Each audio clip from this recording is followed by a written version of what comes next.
St. Louis. Before she was in Congress, Cori Bush was a registered nurse. And because she was a nurse, in uniform, she says she was the one who was called over. Cori. When a newborn got tossed out of a car at the feet of protesters a few years ago at a march for racial justice in Ferguson, Missouri, Bush says she tucked the baby under her arm like a football and ran behind a building where she checked on it. Sometimes, you are put in a position where you are in the right place at the right time to save a life. But you can choose to not. That's a choice. And so that's how I approach every single day, as a choice, Bush says as she recalls the incident.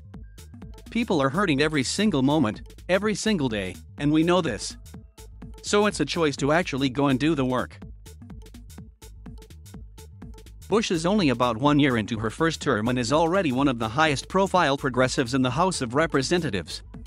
If you saw the 2019 Netflix documentary Knock Down the House, which captured Representative Alexandria Ocasio-Cortez's winning campaign against a powerful Democratic incumbent, you also saw Bush's losing 2018 primary challenge in the Midwest.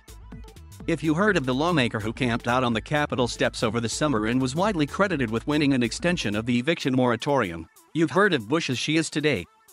Most recently, Bush was one of 6 House Democrats to vote against the infrastructure bill President Joe Biden signed into law this month, withholding her vote not an objection to the bill, but an objection to the fact that Democrats had moved forward with it before the social programs bill progressives had been promised they would pass alongside it. Bush is determined not to fit in. Her office describes her as a politivist, someone who is both a politician and an activist, trying to change the system from within. She's willing to criticize party leaders like Biden and House Speaker Nancy Pelosi, and ridicule party moderates like Senator Joe Manchin. She's not in Congress to move up in leadership, she says, or hoard institutional power. But what power that leaves her with is uncertain. Progressives in Congress are in a precarious spot, trying to flex over Biden's agenda while getting heat from constituents about symbolic votes and looking down the very real possibility of being a small slice of the House minority after next year's elections. The tension between her role in Congress as she sees it and the realities of the institution, her party, and its leadership are palpable. When I was on the ground protesting, it felt like we were teeing up these balls, and nobody was there to hit the ball out of the park.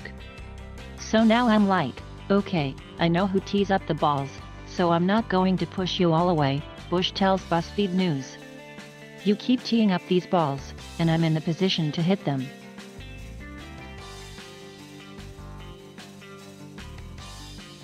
Thank you for watching. Please subscribe.